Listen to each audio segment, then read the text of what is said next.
नमस्ते। आप सभी का स्वागत है खुशी व्रत कथा चैनल में एक बार फिर से। आज मैं आपको श्रावण मास में कही जाने वाली शिव जी की कथा सुना रही हूँ। तो आइए शुरू करते हैं।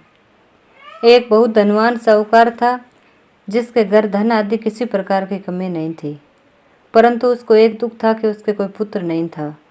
वे इसी चिंता में दिन रात दुखी रहता था। वे पुत्र की कामना के लिए प्रति सोमवार को शिव जी का व्रत और पूजन किया करता था तथा सायंकाल को शिव मंदिर में जाकर शिव जी के सामने दीपक जलाया करता था। उसके इस भक्ति भाव को देखकर एक समय माता पार्वती ने शिव जी महाराज से कहा कि प्रभु, ये साहूकार आपका अनन्य भक्त है और सदैव आपका व्रत और पूजन बड़ी श्रद्धा से करता है। इसकी मनोकामना पूर्ण करनी चाहिए। शिव जी ने कहा, पार्वती, यह संसार कर्म क्षेत्र है।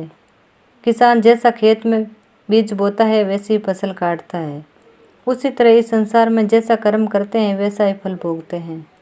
पार्वती जी ने अत्यंत आग्रह से कहा, महाराज, जब यह आपका अनन्य भक्त है और इसको किसी प्रकार का दुख है तो आपको अवश्य ही दूर करना चाहिए, क्योंकि आप सदैव अपने भक्तों पर दयालु होते हैं और उनके दुखों को दूर करते हैं। यदि आप ऐसा नहीं करेंगे तो मनुष्य आपकी सेवा तथा पूजा क्यों करेंगे। पार्वती जी के ऐसे आग्रह देख शिवजी महाराज कहने लगे, पार्वती, इसके कोई पुत्र नहीं है, इसी चिंता में अति दुखी रहता है। इसके भाग्य में पुत्र न होने पर भी मैं इसको पुत्र प्राप्ति का वर देता हूँ, परंतु यह पुत्र केवल 12 वर्ष तक जीवित रहेगा। इसके पश्चात वह मृत्यु को प्राप्त हो जाएगा। इससे अधिक मैं और इसके लिए कुछ नहीं कर सकता।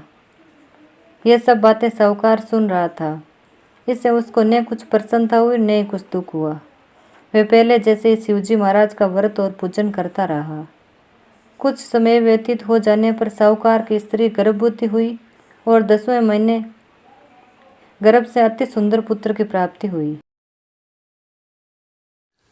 साहूकार के घर में बहुत खुशी मनाई गई, परंतु साहूकार ने उसकी केवल 12 वर्ष की आयु जान कोई अधिक प्रसन्नता प्रकट नहीं की और न ही किसी को भेद बताया। जब वह बालक 11 वर्ष का हो गया तो उस बालक की माता ने उसके पिता से उसके विवाह के लिए कहा। तो साहूकार कहने लगा कि अभी मैं इसको काशी पढ़ने के लिए भेजूंगा।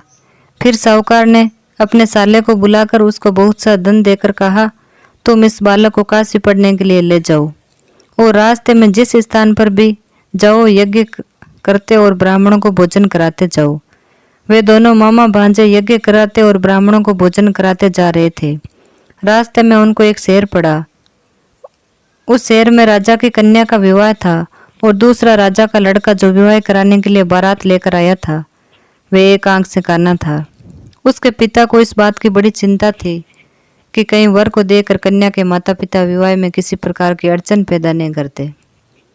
इस कारण जब उसने अति सुंदर सेठ के लड़के को देखा तो मन में विचार किया कि क्यों न द्वाराचार के समय इस लड़के से वर का काम चलाया जाए। ऐसा विचार कर वर के पिता ने उस लड़के और मामा से बात की तो वे राजी हो गए। फिर उस लड़के को वर के कपड़े पहनाकर तथा घोड़ी पर चढ़ा दरवाजे पर ले गए और सब कार्य प्रसन्नता से पूर्ण हो गया। फिर वर के पिता ने सोचा कि यदि विवाह कार्य भी इसी लड़के से करा लिया जाए तो क्या बुराई है। ऐसा विचार कर लड़के और उसके मामा से कहा, यदि आप फेरों और कन्यादान के काम को भी करा दें तो आपकी बड़ी कृपा होगी। मैं इसके बदले में आपको बहुत कुछ धन दूंगा। तो उन्होंने स्वीकार कर लिया और विवाह कार्य भी बहुत अच्छी तरह से संपन्न हो गया। परंतु जिस समय लड़का जाने लगा उसने राजकुमारी की चूनड़ी के पल्ले पर लिख दिया कि तेरा विवाह तो मेरे साथ हुआ है, परंतु जिस राजकुमार के साथ तुमको भेजेंगे वे एक आंख से काना है और मैं काशी जी पढ़ने के लिए जा रहा हूँ।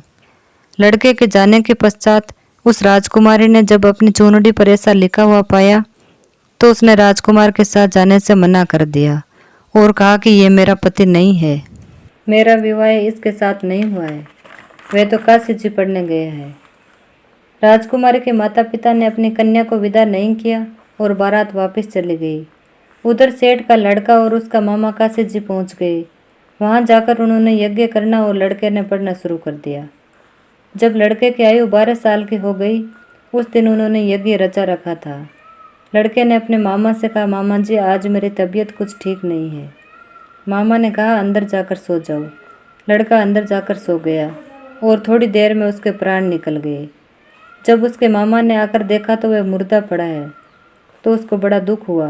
उसने सोचा कि अगर मैं अभी रोना पीटना मचा दूंगा तो यज्ञ का कार्य अधूरा रह जाएगा। अतः उसने जल्दी से यज्ञ का कार्य समाप्त कर ब्राह्मणों के जाने के बाद रोना पीटना शुरू कर दिया। संयोग बस उसी समय शिव पार्वती जी उधर से जा रहे थे। जब उन्होंने जोर जोर से रोने की आवाज़ सुनी तो पार्वती जी कहने लगी, महाराज कोई दुखिया रो रहा है, इसके कष्ट को दूर कीजिए। जब शिव पार्वती जी ने पास जाकर देखा तो वहाँ एक लड़का मुर्दा पड़ा था। पार्वती जी कहने लगी, महाराज ये तो उसी सेठ का लड़का है जो आपके वरदान से हुआ था। शिव जी कहने लगे, पार्वती इसकी आयु इतनी थी सो ये भोग चुका है। तब पार्वती जी ने कहा, महाराज इस बालक को और आयु दो, नहीं तो इसके माता पिता तड़प तड़प कर मर जाएंगे।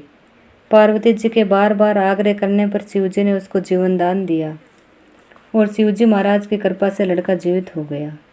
शिव पार्वती जी कैलाश चले गए। तब वह लड़का और मामा उसी प्रकार यज्ञ करते तथा ब्राह्मणों को भोजन कराते अपने घर की ओर चल पड़े। रास्ते में वे उसी शहर में आए जहाँ उसका विवाह हुआ था। वहाँ पर आकर उन्होंने यज्ञ आरंभ कर दिया तो उस लड़के के ससुर ने उनको पहचान लिया और अपने महल में ले जाकर उसकी बहुत आवभगत की। साथ ही बहुत दास दासियों सहित आदरपूर्वक लड़की और जवाई को विदा किया। जब वे अपने शहर के निकट आए तो मामा ने कहा, मैं पहले तुम्हारे घर जाकर खबर कराता हूँ। जब उस लड़के का मामा घर पहुँचा तो उस लड़के के माता पिता घर की छत पर बैठे थे और ये प्रण कर रखा था कि यदि हमारा पुत्र सकुशल लौट आया तो हम राजी खुशी नीचे आ जाएंगे, नहीं तो छत से गिरकर अपने प्राण दे देंगे। इतने में उस लड़के के मामा ने आकर यह समाचार दिया कि आपका पुत्र आ गया है, तो उनको विश्वास नहीं हुआ। तब उसके मामा ने शपथ पूर्वक कहा कि आपका पुत्र अपनी स्त्री के साथ बहुत सारा धन लेकर आया है। तो सेठ ने आनंद के साथ उनका स्वागत किया और बड़ी प्रसन्नता के साथ रहने लगा। इसी प्रकार से जो इस व्रत को करता है वह कथा सुनता है, उसकी समस्त मनोकामनाएं पूर्ण होती है।